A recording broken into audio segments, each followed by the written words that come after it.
Okay, सो चलिए अब हम बात कर लेते हैं प्रेशर के ऊपर। प्रेशर क्या होता है भैया? तो पहली बात तो ये कि हमने पिछले लेक्चर्स में वर्क अच्छे से समझा है, एनर्जी अच्छे से समझिए, ठीक है। वर्क में फोर्स आया था, फोर्स प्रेशर से रिलेट करता है, तो ये सब चेन है, रिलेट करेगी एक दूसरे से। तो प्लीज़ आपने अगर लास्ट लेक्चर्स नहीं देखे हैं जिसमें वर्क वर्क वर्क दुनिया भर के जो वर्क हैं उसमें, उसके बाद एनर्जीज हैं, पोटेंशियल है, काइनेटिक है, इन चीज़ों को एक बार ज़रूर देखना, ठीक है। एक बार वो लेक्चर्स देख लेना जिससे आपको कॉन्सेप्ट क्लियर हो जाए। और फिर हम बात कर रहे हैं प्रेशर के ऊपर। प्रेशर भैया, प्रेशर होता क्या है सर? आपने बोला था कि ये हुआ, ये थंब से इसको हम कर रहे हैं, ठीक है। तो पहली बात तो फोर्स से रिलेट करता है, आपने बोला। तो फोर्स क्या था? फोर्स ये धकाया, ये खींचा, सब फोर्स है। ये डस्टर लिया, डस्टर को धकाया, ये क्या हुआ? फोर्स हुआ। ये अंगूठे से धकाया, ठीक है। अंगूठे से धकाओ, लात से धकाओ, पैर से धका लो या फिर हाथ से धका लो, कुछ भी करो, प्रेशर वो फोर्स होता है, ठीक है। खींचो, धकाओ, सब। अब क्या हो रहा है कि यहां पे हमको एक चीज देखने को मिली कि आपको समझ में आ गया, हाँ भैया फोर्स आ गया, फोर्स से डिस्प्लेसमेंट हो गया, वर्क आ जाएगा, ठीक है। अब आपने क्या किया कि एक वुडन ब्लॉक लिया, वुडन ब्लॉक आपने देखा है, दिमाग में फ्रेम बनाओ, फटाफट वुडन ब्लॉक बन जाना चाहिए सबके दिमाग में, ठीक है। उस पर एक रखी नेल को आपने प्रेस किया, नेल अंदर जा रही है आसानी से, ठीक है। नेल को हटाया, आपने अंगूठे से प्रेस किया किसको? वुडन ब्लॉक को। डायरेक्ट आपका अंगूठा अंदर नहीं जा रहा है, ठीक है। अंगूठा अंदर नहीं जा रहा है, पर वो जो नेल थी वो अंदर चले गई। ये क्या बवाल आ गया सर? फोर्स लगाया हमने, तो आपने फोर्स पढ़ाया, हमने फोर्स लगाया, बराबर फोर्स लगाया। एक बात ध्यान रखना, बराबर इक्वल फोर्स लगाया। किस पर? नेल के ऊपर भी इक्वल फोर्स लगा, उतना ही फोर्स लगाया जितना कि थंब से हमने डायरेक्ट वुडन ब्लॉक के ऊपर फोर्स लगाया था वो। पर हमको देखने को मिला कि नेल जो है वो अंदर जा रही है, बाकी थंब जो है अंदर नहीं जा रहा है। अब नई चीज आती है प्रेशर। फिर आपने सोचा यार कि प्रेशर, चलो वो तो बाद में नाम रख दिया आपने, ठीक है। आपने सोचा कि यार ये हो क्या रहा होगा, मतलब ऐसा क्या हो रहा है कि नेल अंदर जा रही है, फोर्स तो सेम ही लग रहा है, तो सेम चीज़ होना चाहिए, ये इफेक्ट अलग अलग दिखा रहा है, क्या हो क्या रहा है, क्या चल रहा है? तो क्या देखने को मिला? आपने बहुत सोचा, फिर आपने देखा कि वुडन ब्लॉक जो है, सोचो, वुडन ब्लॉक पे एक 3D इमेज बनना चाहिए बिल्कुल दिमाग में, जो मैं बोल रहा हूँ। वुडन ब्लॉक जो है उस पर कॉन्टेक्ट सरफेस एरिया में चेंज आ रहा है। जिस भी ऑब्जेक्ट से फोर्स अप्लाई हो रहा है उस वुडन ब्लॉक के ऊपर, है ना, वो उसमें, और जो ऑब्जेक्ट है उसके कांटेक्ट सरफेस एरिया में चेंज आ रहा है। समझ में ही नहीं आ रहा है क्या बोल रहे हो? देखो हो क्या रहा है, नेल लिया, नेल की जो टिप है जो कि वुडन ब्लॉक के ऊपर रखी आपने, फिर उसको आपने प्रेस किया, ठीक है। तो नेल की जो टिप है उसका एरिया, ठीक है, वो कांटेक्ट एरिया हुआ वुडन ब्लॉक के साथ, और आपने थंब से डायरेक्ट प्रेस किया तो थंब का कांटेक्ट एरिया किसके साथ? वुडन ब्लॉक के साथ, ठीक है। बात समझ में आ रही है? तो इसमें अलग अलग एरिया है कि नहीं है? है। थंब का ज्यादा है, वो पिन का जो है बहुत कम है। तो क्या हुआ कि सर ये जो हमने एरिया देखा तो एरिया अलग अलग लग रहा है, तो हो सकता है कि एरिया के कारण कुछ अलग इफेक्ट देखने को मिल रहे हैं कि यार भैया वो पिन जो है, वो जो आपकी जो भी पिन विन जो भी है, नेल है, वो अंदर जा रही है, थंब अंदर नहीं जा रहा है। सर ये भी तो हो सकता है, एरिया पे डिपेंड। तो मैंने बोला वाह भाई वाह साइंटिस्ट, ये बात सही है, एरिया पर डिपेंड करेगा, ठीक है।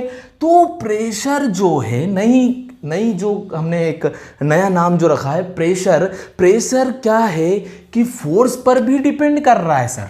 प्रेशर जो है फोर्स पर भी डिपेंड कर रहा है। 2 मिनट, ठीक है। प्रेशर जो है वो फोर्स पर डिपेंड करता है, ये पहली चीज, ठीक है। और दूसरी कांटेक्ट मत भूलना, कांटेक्ट सरफेस एरिया। आप सिर्फ सरफेस एरिया भी लिख दोगे तो चल जाएगा, पर कांटेक्ट आपके कॉन्सेप्ट के लिए मैंने लिखा है, ठीक है, आपके कॉन्सेप्ट बने रहेंगे। कांटेक्ट सरफेस एरिया और फोर्स पर डिपेंड करता है सर। आप एक ब्रिक ले लो, एग्जांपल एक और लेते हैं। ब्रिक ले लो, आप ब्रिक को आपने डाउन किया, मतलब सुला दिया हॉरिजॉन्टली, देन वर्टिकली आपने, ये 2 केस देखे ब्रिक के, ठीक है। दोनों केस में कुछ अलग देखने को मिलेगा, कुछ अलग आपको फील होगा जब आप ब्रिक हाथ में लोगे, ठीक है। उसके बाद वो उसको भी समझेंगे, उसको छोड़ नहीं रहा हूं मैं, समझाऊंगा उसको भी। ये दोनों एग्जांपल से एक बार फिर देखेंगे। तो यहां से प्रेशर का जो फॉर्मूला आ रहा है, प्रेशर सर क्या होता होगा? कांटेक्ट सरफेस एरिया के चेंज होने पर प्रेशर की वैल्यू चेंज हो रही है, मतलब प्रेशर क्या होता है? प्रेशर होता है sir force per unit area, force per unit area. यहाँ पे एरिया, चलो एरिया भी तो लिख दो, पर याद आपको क्या रखना है, कॉन्टेक्ट सरफेस एरिया। जितना सरफेस एरिया कॉन्टेक्ट में है वो, ये तो पूरा वुडन ब्लॉक का ही वो सरफेस ले लो तुम, ठीक है। तो बात ध्यान रखना है। अब यहां पे आपको क्या देखने को मिला, प्रेशर का formula force upon area. Force का यूनिट होगी न्यूटन, एरिया होता है मीटर स्क्वायर, न्यूटन पर metre square is the unit of force, pressure, ठीक है। प्रेशर की यूनिट आपको देखने को मिली, इसी को हम बोलते हैं, प्रेशर की यूनिट को पास्कल। क्या बोलते हैं, पास्कल। पास्कल को डिनोट करते हैं पीए से। पीए जो पास्कल यूनिट है, पास्कल है, वो एसआई यूनिट है प्रेशर की, पर ये यूनिट छोटी है। बड़े स्केल पे ही प्रेशर निकाला जाता है बड़ी बड़ी फैक्ट्रीज में, तो वहां पे हम किलो पास्कल का यूज करते हैं, ठीक है। ये रटने वाली चीजें हैं, ठीक है। ये पास्कल वास्कल इसमें समझने वाला कुछ नहीं है। अब बात करते हैं अपन कॉम्पिटेटिव लेवल पे कि एग्जैक्टली सर जो हम डेली लाइफ में आपने जो दो एग्जांपल बताया, एक तो नेल थंब वाला और एक जो आपने ब्रिक का ले डाउन वाला, एक मतलब जो हॉरिजॉन्टल था एक वर्टिकल था, उसमें क्या कॉन्सेप्ट है। मैं कॉन्सेप्ट की बात करूंगा, डेफिनेशन कोई भी रट सकता है। हमको 9-10 तक नहीं रखना है, हमको इसको 11-12 then NEET IIT advance JEE सब कुछ फोड़ना है, ठीक है। तो और फिजिक्स मेन रोल निभाएगा। वहां जाके आपको समझ में आएगा कि हाँ भैया फिजिक्स नहीं बन रही है, तो इसलिए नहीं बनती है क्योंकि 9-10 में अपन सिर्फ रटने का वाला दिमाग रखते हैं, और फिजिक्स का मेन रोल स्टार्ट होता है 9th से। 9-10 जिसकी स्ट्रांग है वो IIT जेई तक, नीट तक पहुंच जाता है, ठीक है। तो यहां पे मैं आपको एक एडवांस लेवल पे बात करना चाहता हूं कि एग्जैक्टली क्या हो रहा है भैया। प्रेशर जो है वो फोर्स अपॉन एरिया है सर, ठीक है।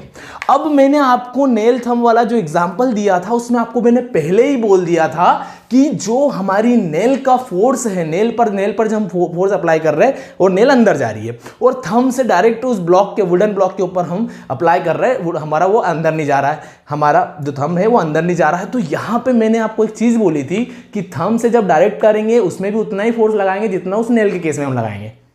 फोर्स मैंने सेम बोला है, पर तभी तो समस्या आई भैया। फोर्स अलग अलग रहते तो समस्या ही नहीं आती है। सर आपने बोला कि फोर्स तो सेम लगाना है, तो फोर्स हमने सेम लगाया पर अलग अलग इफेक्ट दिखे तो हम परेशान हो गए। फिर हमने दिमाग लगाया, हमने एरिया निकाला कि भैया हाँ यार कॉन्टेक्ट सरफेस एरिया भी हो सकता है, और फिर हम कुछ इन्वेंट किया हमने, मतलब आप लोगों ने, ठीक है। तो क्या है कि थंब के केस में भी हमने उतना ही फोर्स लगाया जितना नेल के केस में लगाया, तो फोर्स यहां पे सेम है। बात को ध्यान से समझना, फोर्स दोनों केस में सेम है, ठीक है भैया। फोर्स यहां पे सेम है। फोर्स मतलब इस ऐसी कंडीशन है जब एक फॉर्मूला लिखा हुआ है, अगर एक चीज कांस्टेंट है मतलब दोनों में सेम है मतलब कांस्टेंट है, तो क्या होता है, प्रोपोर्शनलिटी साइन आता है, मतलब pressure is inversely proportional to area. ये बात आपको समझ में आनी चाहिए। जब एक चीज कांस्टेंट होगी, दो चीजें इस साइड, एक चीज कांस्टेंट होगी मतलब दो कंडीशन ली थी, एक थंब से डायरेक्ट प्रेस किया था, एक नेल से, दोनों ही कंडीशन में फोर्स जो था सेम था, कांस्टेंट था, तो हमने इसको प्रोपोर्शनलिटी साइन लगा के इस तरीके से लिख सकते हैं। मतलब क्या, ये कम हुआ तो ये बढ़ेगा, ये बढ़ा तो ये कम होगा, सीधी बात है। इनवर्सली है, ये नीचे, अगर ये ऊपर रहता तो फिर वो डायरेक्टली प्रोपोर्शनल रहता, वो बढ़ता तो वही बढ़ता है, वो कम होता तो वही कम होता है, इस तरीके से होता है, ठीक है। तो अब यहां पे देखना यह है कि थंब के केस में क्या था और नेल के केस में क्या था। तो नेल के केस में कांटेक्ट सरफेस एरिया, कौन सा एरिया है ये, कांटेक्ट सरफेस एरिया कम था। किसके केस में, नेल के केस में ये कम था। तो मैंने बोला उल्टा होगा, नीचे है मतलब उल्टा होगा, ये अगर कम हुआ तो प्रेशर बढ़ेगा।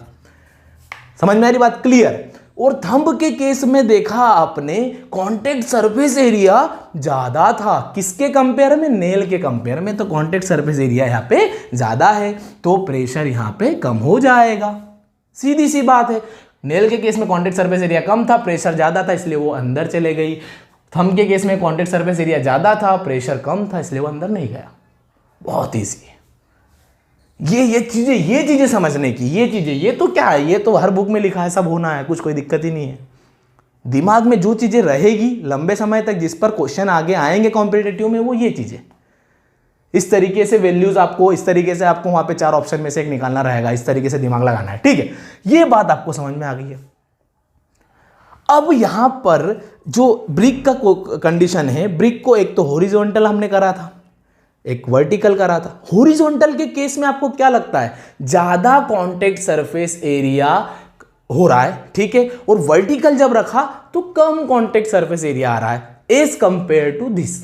ये ज़्यादा सरफेस एरिया है, ये कम है, ठीक है। तो क्या हुआ कि जब हमने हॉरिजॉन्टल रखा तो वापस लिख लेते हैं pressure is inversely proportional to area, ठीक है। अब यहाँ पे सर फोर्स कैसे एक जैसा हो जाएगा, तो भैया आपने लास्ट लेक्चर तो देखे नहीं है, फिर से आपको मैं एक बार फिर अभी बता देता हूँ कि भैया फोर्स मतलब क्या, कि ये नॉर्मल एक ब्रिक है या फिर है ना, ये ब्रिक, इसको ब्रिक मान लो, ये ब्रिक है, ब्रिक ऐसी टेबल पे रखी है, ठीक है। तो ये ब्रिक के कारण एक फोर्स लगता है downward due to gravity of earth, ठीक है। तो उसको हम बोलते हैं वेट, वो फोर्स है, वेट फोर्स है, ठीक है। अब फिर आप उलझोगे सर वेट क्या होता है, हम तो वेट वो मास बोलते हैं, हम तो किलोग्राम बोलते हैं, फलाना बोलते हैं, ठीक। ये सब पिछले लेक्चर्स में दिया हुआ है, सिर्फ अभी सुन लो कि उसको वेट बोलते हैं। वेट जो होता है फोर्स होता है जो कि डाउनवर्ड लगता है।